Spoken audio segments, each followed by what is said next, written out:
نبي سلام على رسول سلام على صلى الله على محمد نبي صلى الله على نبي سلام على رسول سلام على ሐላል ቱሪዝምን በየትኛውም የቱሪስት መስህቦች በምንሄድባቸው ጊዜዎች በዋነኝነት እንግዲህ ሰውን ማዕከል ያደረገ ነገር እስከሆነ ድረስ የሰው ልጅ ጉዳት የማይከተል የሰው ልጅ ላይ ጉዳት የማያስከትል የሆነ ቦታ ቢሆን ይመከራል። ነቢ ሰላም አላ ረሱል ሰላም አላ ሰለላሁ ዐላ ሙሐመድ ነቢ ሰለላሁ ዐላ ነቢ ሰላም አላ ረሱል ሰላም አላ የትኛውም ዓለም ላይ ሄዶ የሀገርን በመጎብኘት ሂደት ውስጥ ሊሆን ይችላል፣ በስራ ምክንያት ሊሆን ይችላል፣ ትምህርት በመውሰድ ሊሆን ይችላል፣ ልምድ በመለዋወጥ ሂደት ውስጥ ሊሆን ይችላል። ይህን የሚጠቀመውን ነገር በትክክለኛው እሱ ሃይማኖት በፈቀደለት መንገድ በሚሆንበት ጊዜ ያንን የቱሪዝም አይነት ሐላል ቱሪዝም እንለዋለን።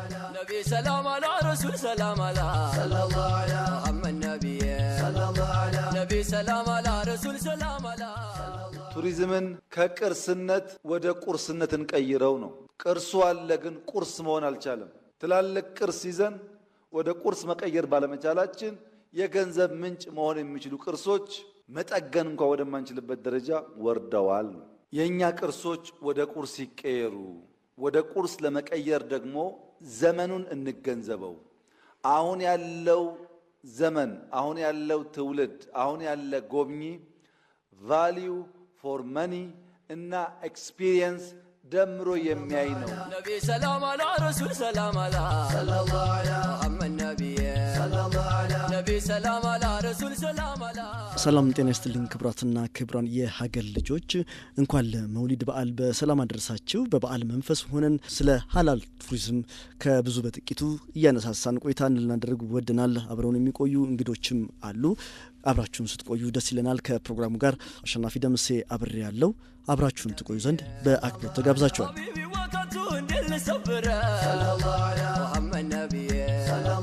ፊቱ የሚያበራው ከዱሃ ጀመረ ሰለላሁ ዐላ ሙሐመድ ነቢ ሰለላሁ ዐላ ቡቡ አሰከረን እንደው በኸበረ ሰለላሁ ዐላ ሙሐመድ ነቢ ሰለላሁ ዐላ ፈቀዱልን እንምጣ እንድንዘይረሁ ሰለላሁ ዐላ ሙሐመድ የሐላል ቱሪዝም መሰረታዊ እሴቶች የሐላል ምግብ፣ የሶላት ቦታዎች፣ ከአልኮል ነፃ የሆኑ መጠጦችና ወዳጃዊ መተሳሰቦች እንደሆነ ተደጋግሞ ይነገራል። የሐላል ምግብና ሆቴልን አገልግሎት ከእስልምና ሕግጋት ጋር የሚስማማ የሆቴል አስተናጋጆችና የቱሪስቶች እርካታን የሚፈጥርም እንዲሆን ይጠበቃል። መንፈሳዊና ባህላዊ እሴቶችን መጠበቅ ከእስልምና ስነ ምግባር ጋር የማይጋጩ የመዝናኛና የጉዞ አማራጮች እንዲኖሩ ማድረግ ከሐላል ቱሪዝም የሚጠበቅ አንዱና ዋነኛው ጉዳይ ነው። ተፈጥሮን መንከባከብና ከእስላማዊ አስተምህሮት ጋር የማይጋጩ ወይንም የሚዋሃዱ በርከት ያሉ የቱሪዝም መስህቦችን መጎብኘት፣ መማማር፣ መተዋወቅም ይህ በቤተሰቦች ደረጃ ፍቅርን፣ አንድነትንና መተሳሰብን እንዲጨምር እንደሚያግዝ ይነገራል። ዛሬ በተለይ ሀገራችን ያላትን የቱሪዝም ሀብት ከሐላል ቱሪዝም አንጻር ምን ያህል ተጠቅመበታለች፣ ምንስ ብናደርግ የተሻለ ልንሰራ እንችላለን ስንል እንጠይቃለን። ሰላም አላ ረሱል ሰላም አላ ሰለላሁ ዐላ ሙሐመድ ነቢ ሰለላሁ ዐላ ነቢ ሰላም አላ ረሱል ሰላም አላ ሐላል ቱሪዝም ከእስልምና አስተምህሮትና ሕግጋት ጋር የሚስማማ መሆን እንዳለበት እንግዶቻችን በዚህ መልኩ በአጽንኦት ያስረዳሉ። ቢስሚላህ ራህማን ራሂም። ስሜ ኡስታዝ ዑመር ያሲን ይባላል። የእስልምና ሃይማኖት አስተማሪ ወይም መምህር እና የአረብኛ ቋንቋ አስተማሪ ነኝ። ሐላል ቱሪዝም ሲባል እንግዲህ የቱሪዝም አይነት ሆኖ ግን ሐላል የምትለዋን ነገር ያሟላ ማለት ነው። ምንድነው ሐላል የሚለው? በእስልምና ሕግጋት ውስጥ እንግዲህ አንድ ሙስሊም እንደ ሙስሊም በሚኖርበት ጊዜ የተፈቀዱና የተከለከሉ የሚባሉ ነገሮች አሉትና በመዝናናት ሂደት ውስጥ ሀገርን በመጎብኘት ሂደት ውስጥ ከአንድ ቦታ ወደ ሌላ ቦታ ሄዶ ያሉትን ነገሮች በማየትና አዲስ ነገር መማርን የሚሆን አዲስ ነገር መስጠት ሂደት ውስጥ ሃይማኖቱን በጠበቀ መንገድ የሚያደርገው መስተጋብር ነው ሐላል የቱሪዝም ተብሎ የሚገለጸው ማለት ነው። ስለዚህ ለምሳሌ ሐላል ቱሪዝም በዋናነት ከሚገለጽባቸው አንዱ ምንድነው የሚበሉና የሚጠጡ ነገሮች የተፈቀዱ መሆናቸው ነው። እንግዲህ በእስልምና አንድ ምግብ ሐላል የሚሆንበት የራሱ ሂደቶች አሉት።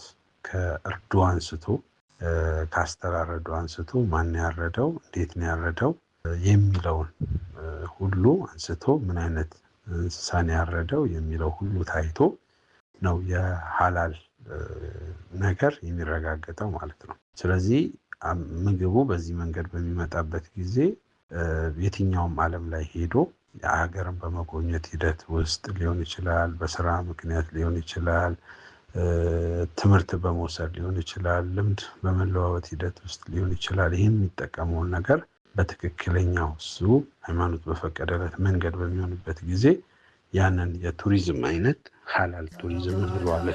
ሰላም አላ ረሱል ሰላም አላ ሰለላሁ ዐላ ሙሐመድ ነብይ ሰለላሁ ዐላ ነብይ ሰላም አላ ረሱል ሰላም አላ። ስሜ አዩብ አደም እባላለሁ። የሚዲያ ባለሙያ እንደዚሁም የሚንበር መልቲሚዲያ ፕሮዳክሽን ኃላፊነቱ የተወሰነ ግል ማህበር ወይም የሚንበር ቴሌቪዥን ዋና ስራ አስፈጻሚ ነኝ። ቱሪዝምን ካነሳን አብሮ ተያይዞ ከሚነሱ ነገሮች መካከል አንዱ ሐላል ቱሪዝም የሚለው ነው። በእርግጥ ሐላል የሚለው ቃል በአረብኛ አጠራሩ ወይም ደግሞ ሐሳቡ ምንድነው? በእስልምና አስተምህሮ መሰረት ፍቁድ የሆነ የተፈቀደ የሆነ ነገር ማለት ነው። ሐላል ማለት እንግዲህ ሁለት ነገሮች እንዳይጋጩ ወይም ደግሞ እንዳይቀላቀሉ ጥንቃቄ ይፈልጋል። አንደኛ ሃይማኖታዊ ጉዞና ሐላል ቱሪዝም የተለያዩ ነገሮች መሆናቸውን ማወቅ ያስፈልጋል። ሃይማኖታዊ ጉዞን በተመለከተ በእስልምና አስተምህሮ ወደ 3 ቦታዎች ብቻ ነው ለሃይማኖታዊ ጉዞ ስንቅን ሸክፎ ለጉዞ ተነስቶ መንፈሳዊ ጉዞ የሚባል ነገር ማድረግ የሚቻልባቸው በእስልምና አስተምህሮ መሰረት እነዚህ 3 ቦታዎች ናቸው። አንደኛው መከተል ሙከረማ መካ መስጂድ አልሐረም የሚባለው ወይም ካዕባ ያለበት ቦታ እሱ አንደኛው ለመንፈሳዊ ጉዞ የሚደረግበት የጸሎት ስፍራ ስለሆነ እሱ አንደኛው ፍቁድ የሆነው ወይም ደግሞ መንፈሳዊ ጉዞ የሚከናወንበት ቦታ ነው። ሁለተኛው መንፈሳዊ ጉዞ የሚከናወንበት በእስልምና መዲነቱል ሙነወራ ወይም የመልእክተኛው አለይሂ ሰላቱ ወሰላም የነብዩ መሐመድ መኖሪያ የነበረው አጸደ ስጋቸው ያረፈበት ከተማ እና ሁለተኛው የእስልምና ቅዱስ ስፍራ ወደዛ እንደዚሁ ስንቅን ትጥቅን ቋጥሮ መጓዝ ፍቁድ ነው ማለት ነው። ወይም ደግሞ ይሄ ወደ እነዚህ ቦታ መሄድ ብቻ ነው የሚቻለው። ሶስተኛው መስጂድ አልአቅሳ ወይም ደግሞ ቁድስ ወደሚባለው ከተማ የሚደረገው በአሁኑ ሰዓት የፍልስጤን ኢየሩሳሌም የሚገኘው መስጂድ አልአቅሳ ወደ እነዚህ 3 ቦታዎች ብቻ ነው መንፈሳዊ ጉዞ ለማድረግ ተብሎ ስንቅና ትጥቅ ሸክፎ መጓዝ የሚቻለው። የተቀሩት ቦታዎች መንፈሳዊ ጉዞ ወይም ሃይማኖታዊ ጉዞ ሳይሆን የሚደረግባቸው የቱሪስት ወይም የጉብኝት ወይም የዚያራ የሚባል ጉብኝት ጉዞዎች ነው የሚደረጉበት ማለት ነው። ይሄንን መለየት ይፈልጋል። ነቢ ሰላም አላ ረሱል ሰላም አላ ሰለላሁ ዐላ ሙሐመድ ነብይ ሰለላሁ ዐላ ነቢ ሰላም አላ ረሱል ሰላም አላ። ረደላ መሐመድ የሚዲያ ባለሙያ ነኝ። ዛዘር ሳይድ ደግሞ የቱሪዝም ባለሙያ ነኝ። በተለይ ደግሞ ሐላል ቱሪዝም ላይ በደንብ ትኩረት አድርጌ እሰራለሁ። ሐላል ቱሪዝም ስንል የሐላል የሚለውን ኮንሰፕት ከእስልምና አንጻር ስናየው የተፈቀደ ማለት ነው። ሃይማኖታዊ ብያኔውን የሃይማኖት ምሁራን የበለጠ ያስረዳሉ። እንደ ባለሙያ ግን ሐላል ቱሪዝም ሲባል ለተጓዦቹ ምሳሌ ከውጭ የሚመጡ ከሆነ በሃይማኖታቸው የተፈቀዱ ሐላል ስታምፕ የሆኑ ፉዶችን፣ ምግቦችን፣ መዝናኛ ቦታዎች፣ ከአልኮል ነፃ የሆኑ የማደሪያና የመኝታ ስፍራዎች እንዲሁም በጉዟቸው በሚሄዱበት ቦታ የሚገጥማቸውን ነገር አብዛኛውን ሐላል ማድረግ ወይም ደግሞ እነሱ ከሚፈልጉት እምነታቸው ከሚያዛቸው ነገር ጋር ማስኬድ ነው። በተለይም ደግሞ አሁን ሀገራችን ላይ የመጡ ያሉ የመካከለኛውና ምስራቅ አፍሪካ ሀገር ጎብኚዎች አብዛኞቹ ሐላል የሆነን ነገር ከመፈለጋቸው አንጻር ኢትዮጵያ ውስጥ ትኩረት ተሰጥቶበት እየተሰራ መሆኑ በጣም ደስ የሚያሳይ ነገር ነው። ሰላም አላ ረሱል ሰላም አላ ሰለላሁ ዐላ ሙሐመድ ነብይ ሰለላሁ ዐላ ነቢ ሰላም አላ ረሱል ሰላም አላ። ነጃሽን እንደመሳሰሉ የመጀመሪያ የሂጅራ መዳረሻዎች በዓለም አቀፍ ደረጃ ሙስሊሞች በቱሪስት መዳረሻነት እንዲጎበኙት ማስደረግና ማስቻል ዋናው ነው። በተከታይም የሐረር ጀጎል በተለይ ከሐላል ቱሪዝም አንጻር ሊጠቀስ የሚገባው ጉዳይ ነው።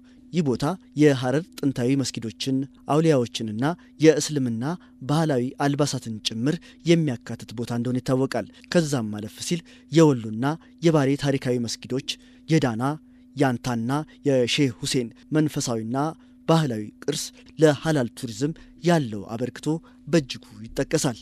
ለመሆኑ የሐላል ቱሪዝም ዋነኛ ዓላማ ኢስላማዊ ህብረትና አንድነትን ከመፍጠርም ባለፈ ከሃይማኖቱ ውጪ ያሉ ሰዎችንም ቢሆን ሃይማኖታዊ፣ ታሪካዊና ተፈጥሯዊ ቦታዎችን እንዲያደንቁ ማስቻል እንደሆነ እንግዶቻችን በዝርዝር ያስረዳሉ። ከሐላል ቱሪዝም ጋር በተገናኘ በዋነኝነት እንግዲህ ሁሉም አካል ሊጠቀመው ሊስተናገድበት የሚችል ጉዳይ ነው። በአጠቃላይ ቱሪዝምን አድማየር የሚያደርግ አካል በሙሉ ሐላል ቱሪዝምን ኢንጆይ ሊያደርግ ይችላል፣ ሊስተናገድበት ይችላል ተብሎ ይታመናል።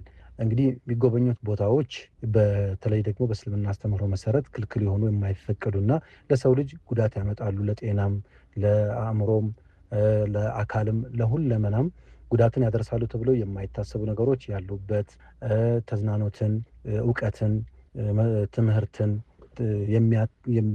እነዚህ ነገሮች የሚያካትቱ የሆኑ የቱሪስት መዳረሻዎች ቢሆኑ ሐላል ሆነው ኤኒዋን መጠቀም የሚችላቸው ጉዳይ ሆነው እናገኛቸዋለን። እንግዲህ በዚህ ዘርፍ ላይ በርካታ ተዋናዮች ይኖራሉ። የመጀመሪያዎቹ ጎብኚዎቹ ናቸው። ጎብኚዎቹ ስርዓትን ያከበሩ፣ ለቦታዎቹ ክብር የሰጡ፣ የሀገር ሀብት የሀገር ቅርስ መሆናቸውን ያማከሉ፣ እዛ ቦታ ላይ ደግሞ የሀገር መልክ ማሳያ እንደሆኑ የምንመለከታቸው ቦታዎች ናቸው። ለምሳሌ እኛ የአገር ውስጥ ጎብኚዎች ልንሆን እንችላለን። ከውጭ የሚመጣም ጎብኚ ይኖራል እና የእኛን መልክ ነው ይዞ የሚሄደው፣ የሀገር መልክ ነው ይዞ የሚሄደው እና ይህንን ያከበረ ቢሆን ይመከራል። ስለዚህ የመጀመሪያው ተመልካቹ ጎብኚው ቱሪስት ሆኖ የቱሪዝም ቦታዎችን መዳረሻዎችን የሚጎበኘው ጎብኚው ይሄ አንደኛው ስቴክሆልደር ነው። ሌላኛው አስጎብኚዎች ናቸው። አስጎብኚዎች የተለያዩ በግለሰብ ደረጃም በተቋም ደረጃም ሊኖሩ ይችላሉ። በግለሰብ ደረጃም ሲኖሩ እነዚህ አካላት የመጀመሪያው ነገር ሐላል ቱሪዝምን ከሆነ ኢንትሮዲውስ የሚያደርጉት ስለ ጉዳዩ መረጃ ቢኖራቸው በጣም መልካም ነው።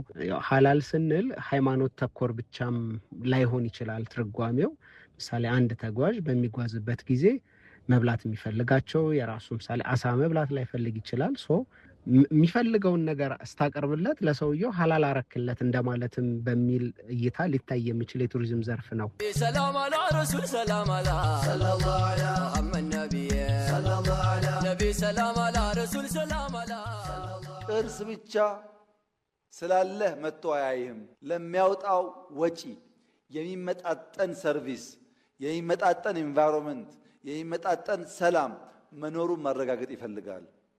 ቢኮዝ አሁን ያለው እንደ ድሮ በጀልባ አገር አቋርጦ የሚጓዝ ሰው አይደለም። አትራክሽንስ አሉን፣ ግን ዴስቲኔሽን የለንም። አትራክሽንና ዴስቲኔሽን አዋህደን እንስራ። ነቢ ሰላም አላ ረሱል ሰላም አላ ሰለላሁ ዐላ ሙሐመድ ነብይ ሰለላሁ ዐላ ነቢ ሰላም አላ ረሱል ሰላም አላ። የሚበሉ የሚጠጡ ነገሮችም ላይ በተመሳሳይ ለምሳሌ የተከለከሉ አስካሪ መጠጦችን በጠቅላላ ከዛ ነፃ በሆነ መንገድ የሚቀርብለት ከሆነ ያ ቱሪዝም የምን ቱሪዝም ነው እንላለን? የሐላል የሆነ ቱሪዝም ነው የምንለው ማለት ነው። ስለዚህ አንዱ ትልቁ መገለጫ ይሄ ነው። እንግዲህ መብላት መጠጣት የሰው ልጅ የዕለት ተዕለት ልማዳዊ ተግባር ነው። እነኚህን ነገሮች ሃይማኖቱ በፈቀደለት መንገድ ብቻ ሲያደርጋቸው ሐላል የሚባለውን ነገር ያገኛል ማለት ነው። ከዛ በዘለል ግን ለምሳሌ ለቱሪስት የሚሄድ ለጉብኝት የሚሄድ የትኛው ሙስሊም በሚሄድበት አካባቢ ላይ መሰረታዊ የሆኑ ሃይማኖቱ ግድ ያደረገበት ለምሳሌ ሰላትን የመሰለ ትልቅ የሃይማኖቱ ክንዋኔ ሊፈጽምበት የሚችልበትን ሁኔታ ኢንቫይሮንመንት መፍጠር በራሱ የሐላል ቱሪዝም አንዱ መገለጫ ነው ማለት ነው። ነቢ ሰላም አላ ረሱል ሰላም አላ ሰለላሁ ዐላ ሙሐመድ ነብይ ሰለላሁ ዐላ ነቢ ሰላም አላ ረሱል ሰላም አላ። የመካከለኛው ምስራቅና የእስያ ቱሪስቶችን መሳብ ከባህረ ሰላጤው ሀገራት የሚመጡ ጎብኚዎችን ቁጥር በመጨመር ሀገራችን ያላትን የታሪካዊ ሃይማኖታዊና ተፈጥሯዊ ሀብቶች በሐላል ቱሪዝም አማካኝነት መሸጥ እንደምትችል ተዘውትሮ ይነገራል። ይህ የሐላል ቱሪዝም ለሀገራችን የቱሪዝም እድገት ያለውን አስተዋጽኦ በሚመለከት እንግዶቻችን የሆኑት የሚዲያ ባለሙያውና የሚንበር ቴሌቪዥን ዋና ስራ አስፈጻሚ አዩብ አደም እንዲሁም የሃይማኖትና የአረብኛ ቋንቋ መምህሩ ኡስታዝ አህመድ ያሲን የሚሉት አላቸው። እርግጥ ነው ኢትዮጵያ እንግዲህ ከቀደምት በእስልምና ቀዳሚ ከሚባሉት ሀገራት መካከል ነች። ከመካ ቀጥሎ እስልምናን በነቢዩ መሐመድ ዓለይሂ ሰላቱ ወሰላም አስተምህሮ የተጀመረውን የእስልምና መንገድ ተቀብላ ያስተናገደች ሀገር እንደሆነች ይታወቃል። በዓለምም የሚታወቅ ነገር ነው። በርካታ ኢትዮጵያውያን የነቢዩ ሰለላሁ ዐለይሂ ወሰለም ባልደረቦችም እንደነበሩ የሚታወቅ ነው። እነዚህ የታሪክ ሁነቶችና ደግሞ ኢትዮጵያ ውስጥ እዛ ምድሯ ውስጥ ደግሞ የተከናወኑ ታሪካዊ ክስተቶችም እነዚሁም ማኑስክሪፕቶችን የተለያዩ ታሪካዊ ይዘት ያላቸው ጽሁፎችን፣ ቦታዎች፣ መሳጅዶች ወይም የጸሎትና የአምልኮት ቦታዎች፣ ስፍራዎች በታሪክነት የተቀመጡ ትልልቅ ከተሞች አሉና እነዚህን የታሪክና የሃይማኖት መስህብ ሆነው ለሀገራችን ሲያገለግሉ ቆይተዋል። አሁንም ያልተነኩ በጣም ብዙ ቦታዎች አሉ። ገና ቀስ እየተባለ የሚደረስባቸው ብዙ ቦታዎች አሉ። ትልልቆቹን ምናልባት አይነግቡ የሆኑ ወይም ደግሞ ኢንፍራስትራክቸር የተሟላላቸውን ቦታዎች ብቻ የሚያውቅ በጣም ብዙ የሀገራችን እንደዚሁም ዓለም አቀፍ አካላት አሉ።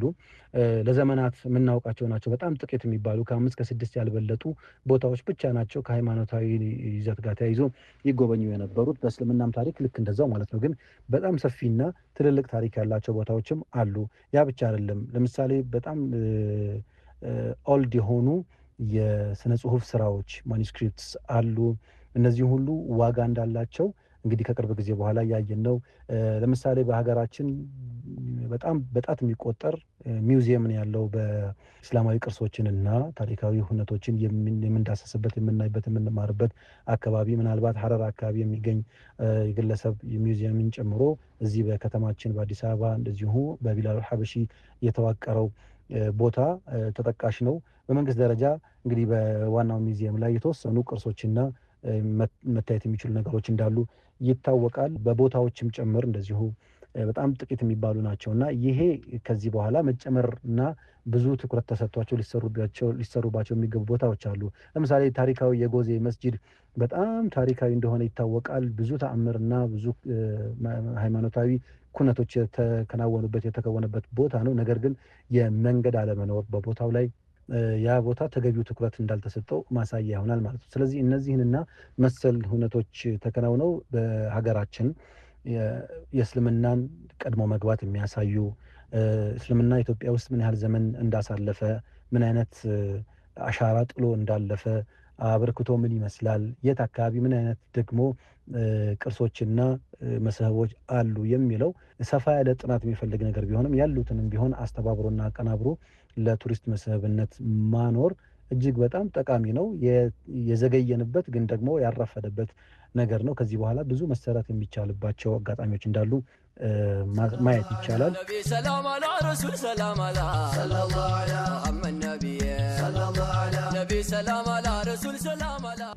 ኢትዮጵያ 100 አይደለም 200% ለሀላል ቱሪዝም የምትመች ሀገር ነች።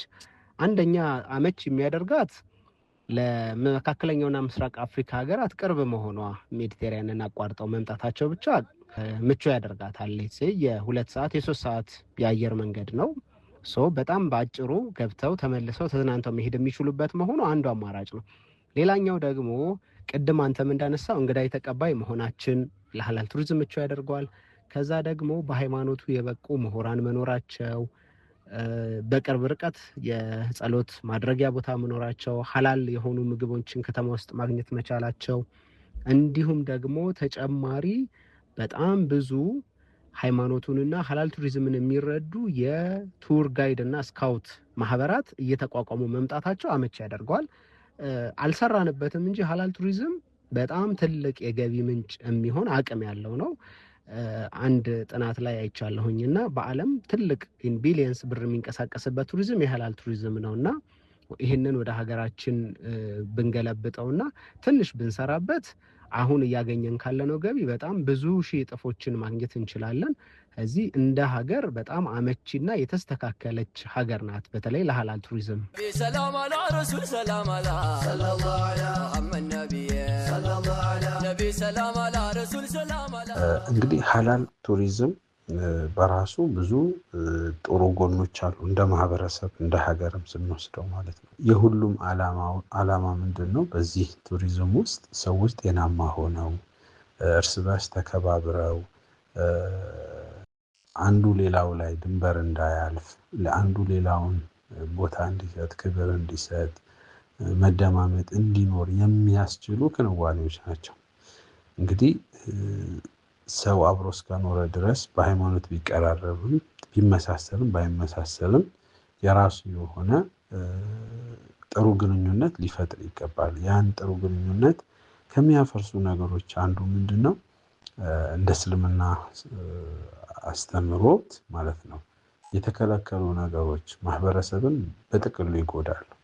ስለዚህ ሐላል ቱሪዝም ስንል ለምሳሌ የራስን ክብር ከመጠበቅ የቤተሰብን ክብር ከመጠበቅ ሌላው ላይ ድንበር አለማለፍን ጭምር የሚያካትቱ ናቸው። ስለዚህ ከሆቴሉ መነሻ ብናደርገው ሆቴሉ በራሱ ምን የሆነ መሆን አለበት? አሁን የምንላቸውን መርሆች የጠበቀ መሆን መቻል አለበት ሐላል እንዲሆን ማለት ነው። ስለዚህ ከአስካሪ መጠጥ የራቀ ከጭፈራ ከዝሙት የራቀ እንዲሁም ደግሞ ለሰላት አመቺ የሆነ የምግቡ የሚቀርበው ወይም የምግቡ የሚመጣበት መንገድ ፍጹም ሐላል የሆነ እነኚህን የመሳሰሉ ኢንቫይሮንመንት በተፈጠረለት ቁጥር ያንን ነገር ወደ መጠቀሙ የመምጣቱ ሂደት ከፍተኛ ይሆናል ማለት ነው። ነቢ ሰላም አላ ረሱል ሰላም አላ ሰለላሁ ዐላ ሙሐመድ ነቢይ ሰለላሁ ዐላ ነቢ ሰላም አላ ረሱል ሰላም አላ። ሀገራችን የበዙ ሃይማኖታዊ ታሪካዊና መልክዓ ምድራዊ የቱሪስት መስህቦች ያሏት እንደመሆኑ መጠን እስከ ቅርብ ጊዜ ድረስ በሚገባ አልተጠቀምንበትም ይላሉ እንግዶቻችን። ተፈጥሮን ማድነቅ፣ ታሪካዊ ቦታዎችን መጎብኘት እንደዚሁም ደግሞ ላይክ ታሪካዊ ተፈጥሯዊ መስህብ ያላቸው ቦታዎችን ሄዶ መጎብኘት በእስልምና የተፈቀደና እንደውም የሚበረታታ ጉዳይ ነው። በእስልምና ማስተምህሮ በቁርአንም እንደተገለጸው በምድር ላይ ተንቀሳቀሱ ተመልከቱ ምን እንደተፈጠረ በዓለም ላይ የሚል ትዕዛዝም ስላለ ይህንን ለመፈጸም ያስፈልጋል። ስለዚህ ሐላል ቱሪዝም እነዚህን ነገሮች ሁሉ ያካትታል ማለት ነው። በቀላሉ ከቅርብ ጊዜ ጀምሮ የተጀመረው ለምሳሌ ሶፍ ዑመር ዋሻን፣ የሐረር ግንብን፣ ከተማዋን በአጠቃላይ ሐረር ከተማ በአጠቃላይ እጅግ በጣም ብዙ አሻራ ያለባት የአሚሮች መቀመጫ ነበረች። እንደዚሁም የይፋት ሱልጣኔት የአዳል ሱልጣኔት የነበሩባቸው ቦታዎችን እነሱን ሪኖቬት ማድረግና ከታሪኩ ጋር ማሰናሰል ሰዎች የኔነት ስሜት ተሰምቷቸው ወደዛ ቦታ ሄደው የቱሪስት መስህብ እንደሆነ እንዲያምኑና እንዲቀበሉ እንዲጎበኙና ታሪካቸውን እንዲያውቁ ሀገራችን ኢትዮጵያ መልቲ ካልቸራል መልቲ ሊንጓል መልቲ ናሽናል መልቲ ሪሊጂየስ ሀገር እንደሆነች እንዲታወቅም ጥሩ አጋጣሚ የሚፈጥር ነውና ቢዘገይም አልረፈደምና ይሄ አሁንም ሊታሰብበት የሚገባ ነው። እንግዲህ በታሪክ ደረጃ ትልልቅ ሀገራት አሉ ታሪካዊ ቅርሶቻቸውን የሚያስጎበኙ እንደ ቱርክን ብትመለከቱ፣ ቱኒዚያን ብንመለከት፣ ሞሮኮን ብንመለከት፣ ግብፅን ብንመለከት ሃይማኖታዊ ቦታዎቻቸውን በተለይ ከእስልምና ጋር ቀጥተኛ ግንኙነት ያላቸውን ቦታዎች በማስጎብኘትና ታሪካዊ ሁኔታዎችን ሰዎች እንዲረዱ በማድረግ ትልቅ የገቢ ምንጭ እያገኙ ነው። የሳውዲ አረቢያም እንደዚሁ ተመሳሳይ ነገር እያደረገች እንዳለ እናስተውላለን። መንፈሳዊ ክንዋኔዎች የሚከናወኑባቸው ቦታዎችን ጨምሮ ሌሎችም ታሪካዊ ቦታዎችን በማስጎብኘት ትልቅ አሻራቸውን እያኖሩ ነው የሚገኘው። ይሄ ደግሞ ኢትዮጵያ ከነዚህ የቱሪስት መስህቦችና የቱሪዝም መዳረሻዎች መጠቀም ያለባትን ዓለም አቀፍ ተጽዕኖን ማሳደር የምትችልበትን አጋጣሚ እስካሁን የተጠቀመች አለመሆኑ ይሄ ልብ የሚሰብር ነው። ታሪካዊው የነጃሺ መስጂድን ልናነሳ እንችላለን። እጅግ በጣም በክብርና በልዩ ጥበቃ ሊታይ የሚገባ ሆኖ ሳለ ተገቢውን ትኩረት ባለመስጠት ምክንያት አሁን በበቂ ሁኔታ የቱሪስት መዳረሻ ነው ብሎ መናገር በማያስችል መልኩ እየሆነ ነው የሚገኘውና እነዚህ ሁሉ ነገሮች እንግዲህ ዋጋ ያላቸውና እኛም ትኩረት ሰጥተን ልንሰራባቸው የሚገቡ እንደሆኑ ማሳሰብ ያስፈልጋል። ነቢ ሰላም አላ ረሱል ሰላም አላ ሰለላሁ ዐላ ሙሐመድ ነቢይ ሰለላሁ ዐላ ነቢ ሰላም አላ ረሱል ሰላም አላ። ማረፊያው በሌለበት አትራክሽን ስላለ ብቻ በበቂ ደረጃ ሰው አይመጣም። እንዳልኳችሁ ባለፉት 3 ወራት 10,000 የሳውዲ ዜጎች ወንጪን የጎበኙት አትራክሽኑ ብቻውን ባለበት ሰዓት አልመጡም። ዴስቲኔሽን ተሰራን ጭምር ነው። ሁለቱ ተደምረው መሆን አለበት። ማርኬትም ታርጌት እናድርግ። ሁሉንም ማሰብ አንችልም። ለኛ ኮስት፣ ለኛ ባህሪ፣ ለኛ ዌዘር የሚመጥነውን ሰው ለይተን እናምጣ። ለወንጪ የሚመች ቱሪስት አለ፣ ለአርባ ምንጭ የሚመች ቱሪስት አለ፣ ለጅጅጋ የሚመች ቱሪስት አለ፣ ለሐረር የሚመች ቱሪስት አለ። ያን ለይተን ለዚያ ቱሪስት እንስራ። ኢትዮጵያ ውስጥ በጣም በርካታ ፖቴንሻሎች አሉ። ሀገራችን ኢትዮጵያ የበዙ ሃይማኖታዊና ታሪካዊ እንዲሁም ተፈጥሯዊ መስህቦች እንዳሏት ይታወቃል። በተለይም የሃላል ቱሪዝምን ለማስፋፋት የሆቴሎችና ሬስቶራንቶች የሃላል እውቅና መስጠት ተገቢ መሆኑን የሚጠቅሱት እንግዶቻችን የሀገራችንን እስላማዊ ቅርሶች በሜንስትሪምና በማህበራዊ ሚዲያ አማካኝነት ማስተዋወቅ ተገቢ መሆኑንም ያነሳሉ።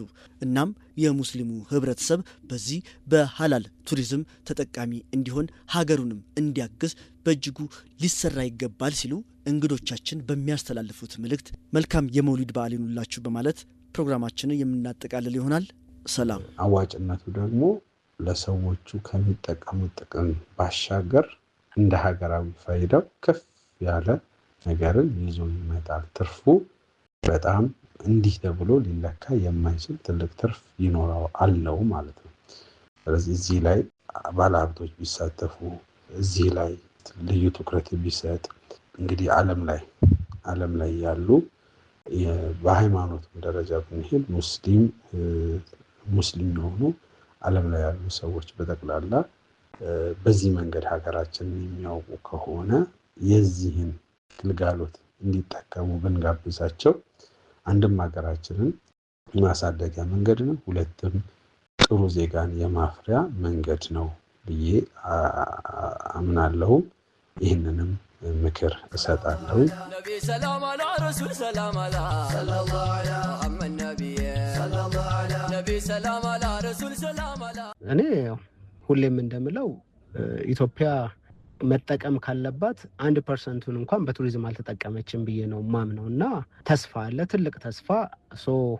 እኔ ኢትዮጵያን የምመኛት አንድ ሰው አርብ ከሰዓት ከሀገሩ መጥቶ ቅዳሜና እሁድን ተዝናንቶ እሁድ ማታ ለሰኞ ስራው የሚሄድባት ሀገር እስክትሆን ድረስ ተስፋዎች አሉንና ለዛም አጠንክረን መስራት አለብን ብዬ አምናለሁ። ትልቅ ተስፋ አለ። እንደ መንግስትም እንደ ፕሮጀክትም ትልልቅ ፕሮጀክቶችን እያየን ነው።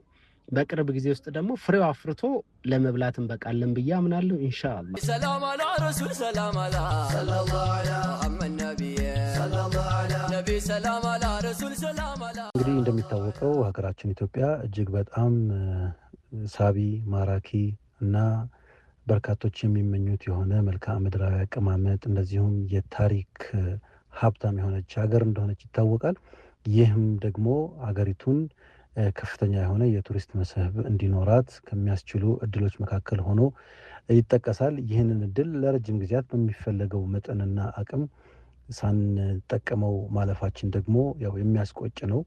ጥቂት የሚባሉ ምናልባትም ሃይማኖታዊና የተወሰኑ ደግሞ መልክዓ ምድራዊ ሁኔታዎች ብቻ ነበሩ ለጉብኝትና ለቱሪዝም ክፍት ሆነው አገልግሎት ሲሰጡ የምናውቃቸው። ከቅርብ ጊዜ ወዲህ ግን እጅግ በጣም ያልተነኩና ያልተዳሰሱ ምናልባት ሀገራችን ውስጥ እንደነዚህ አይነት ቦታዎች አሉ እንዴ የሚያስብሉ በርካታ ስፍራዎች እጅግ በጣም አስደማሚና አስደናቂ በሆኑ ሁኔታ እያስተዋልን ነው የምንገኘው።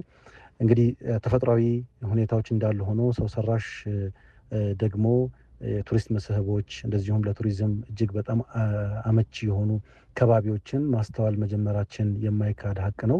በተለይ ደግሞ አገራችን በተለያዩ የገጠሪቱ የሀገር ክፍል ደሳስ የሚሉ ስሜትን የሚማርኩ ለአይንም ለመንፈስም ተሐድሶ የሚሰጡ መልክዓ ምድሮች ነበሩ። በቅርብ ጊዜ እንኳን ያስተዋልናቸው የባሌን ሌሎችን ቦታዎች ማስተዋል እንችላለን። ያ ብቻ አይደለም። ከዚህ በፊት የቱሪስት መስህብ ናቸው ብለን የምንጠራቸው ቦታዎች ራሳቸው የሚገባቸውን ክብርና የሚያስፈልጋቸውን ፋሲሊቲ ወይም የመሟላት የሚጠበቅባቸው ነገሮች ሳይሟላ በመቅረቱ ምክንያት ተገቢውን አይነት ትኩረት አግኝተው አያውቁም ማለት ይቻላል።